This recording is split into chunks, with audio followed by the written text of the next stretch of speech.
Alright, what is up everybody? It's your boy ItsQwasont. How y'all doing? How y'all doing? I am great. Thanks for asking. How y'all doing?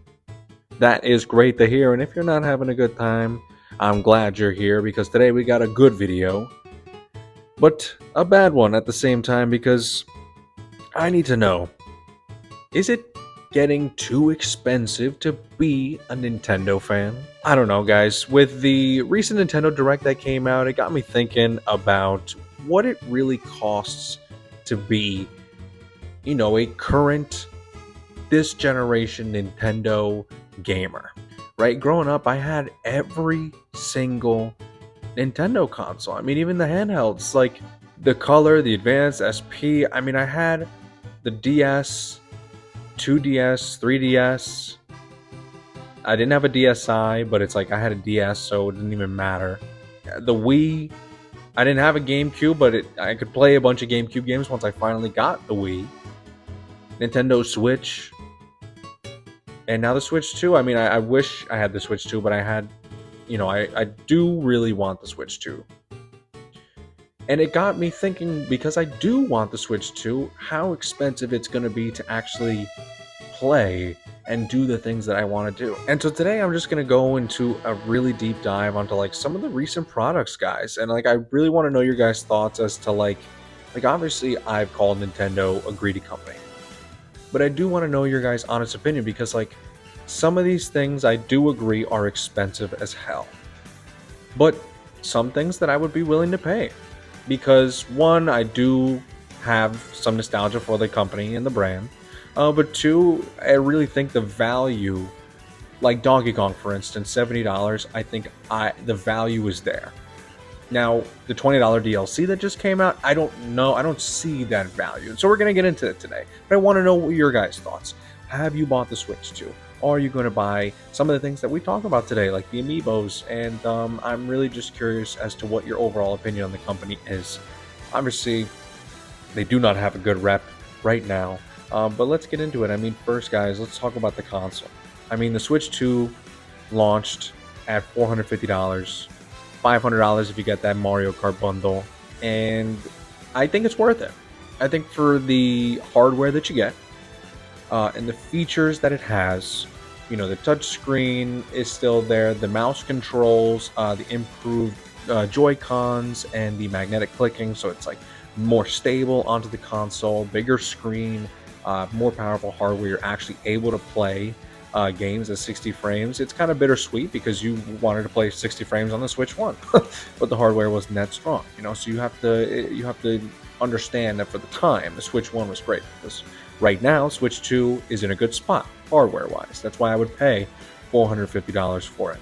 But that's just the beginning, because you can't play anything really. Just the hard. I mean, you can play some free games, right? You could play like Fortnite, right? Pokemon Unite. Get back into Pokemon Unite. I haven't played that game in so long, and sometimes I really do get the itch to play again. But then I realize that I'm just like, oh, it was so toxic. People would leave. I get paired with like 5-year-olds. I can't deal with that anymore. But anyway, you gotta buy a game, okay? If you didn't get the Mario Kart bundle, right? Setting the Mario Kart World game at $50 in value, you gotta buy it outright. It's $80 plus tax. That's like $90 something, right? Plus a $450 console, you're already at $530, something like that, after tax, a little bit more. Then you want Donkey Kong Bonanza because you don't just want to play Mario Kart World. That's another $70. You're $600. You're $600 in the hole. You're $630 in the hole. And then let's say, right, you want to get the new the new Mario Galaxy 1 and 2 bundle for the 40th anniversary. What a freaking ripoff. But let's get into it. $70 for 2 Wii games that add no new content. Okay? No new gameplay, I'd say, because they do have the Rosalina lore. I don't give a crap. $70 for 2 Wii games. $70 plus tax. There you go. You're $700 in the hole. But then you want the amiibos because the amiibos look cool, and they do. I agree. I would get both if I could. They're $40 each. These little 6-inch pieces of plastic.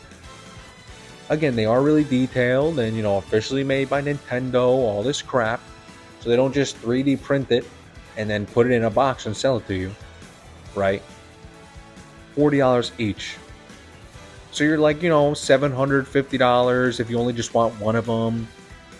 And then you get Kirby Air Rider. Because you really want to play Kirby Air Rider.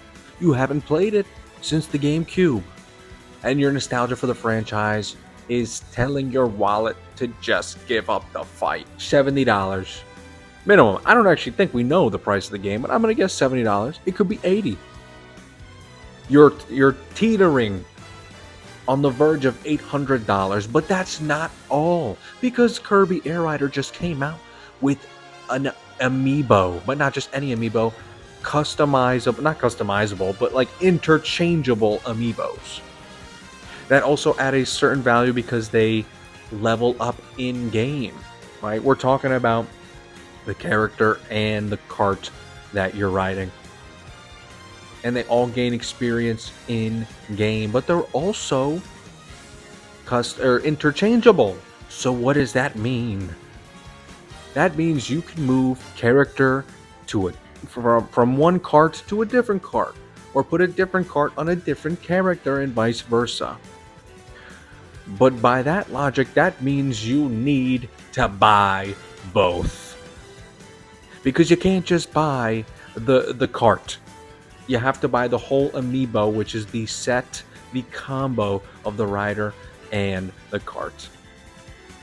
And those bad boys are priced at $50 a set. Now, I gotta admit, they do have more added value than a regular amiibo, because you'll be paying $40 for a freaking amiibo that you scan and you get a 1-up every day. That's not worth $40. And I'm not saying this is worth $50, but at least it's closer, because it's adding some sort of in-game value. And then you get the external, like, outside world value of like switching them and making them look cool. So if you do want to put them on a cabinet or something, you can customize them, which is nice, because I could see later on in the future when they have a ton of these sets out, you could really get creative with these, if you're willing to pay $50 for each one. So you're $100 deeper in the hole for this. I mean, I don't even know where we're at right now in the grand total, but you're at like $900, $1,000, right? $900. If you just want the game and both the amiibos, you're down $170 plus tax. You're paying $200 just to play Kirby Air Riders with 2 amiibos. Come on. And then on top of that, we got the freaking Virtual Boy, $100 for this, and then $30 for the piece of cardboard. I mean, 25. It doesn't matter. It's a piece of cardboard. Anyway, it's just getting crazy to be a Nintendo gamer, right? Because I think, we mentioned the console and 4 games plus the amiibos, and like Donkey Kong Bonanza, $70 and a $20 DLC, right? Pokemon Legends ZA, which is a $70 game that's going to have a $40 DLC or $30 DLC when it comes out, that will, have a secondary effect in 2026. It's getting ridiculous. Like, you get a PC, you can go on a Steam sale, right? You put in, the $1,000 or $1,500 or whatever for a good setup. But then you go on Steam for like a summer sale and you could buy like 12 games for like $20. It's actually crazy. And it's just even worse because these Nintendo games are rarely ever, if ever, like they're never going to go on sale. The games and the amiibos, the hardware, the DLC, all of it, it's never going to go on sale. Whereas, like, if a game launches on PC, okay, it's $60. In a month, it could be $48. And if there's DLC that comes out in a year or 6 months after that DLC, it could go on sale. Instead of $10 for the DLC, it's $5.99 or $5 because it's on like a franchise sale or something like that. It's just getting insane. I mean, these are comparable to Xbox prices. PlayStation prices. And it's the exclusivity that's, sending a lot of players towards buying these products, but also, of course, the nostalgia for the franchise. And I love the franchise. I love Nintendo games. I hate Nintendo. It's as simple as that. I mean, to me, it's just, especially during a time where everybody's watching what they're spending and what they're spending it on and what is important and what is not important. They just seem to be increasing prices more and more and more, and they're hiring more and more people, and they're spreading themselves way too thin and increasing their costs because they need to sell 1 million copies of this game. It's like, lower your costs, sell the game low so that a lot of people will love the game, buy the game, recommend the game. And it's crazy to be a gamer. And it's not only crazy to be a gamer, it's crazy to be a Nintendo gamer in 2025. And that'd be a good flex. Anyway, let me know what you guys think down below. Do y'all hate Nintendo? Do y'all love the games, hate the company? I need to know what y'all think. I appreciate y'all for watching. If you made it to the end of this video, I appreciate y'all. Like, comment, subscribe. I love y'all, and I will see y'all soon. Peace.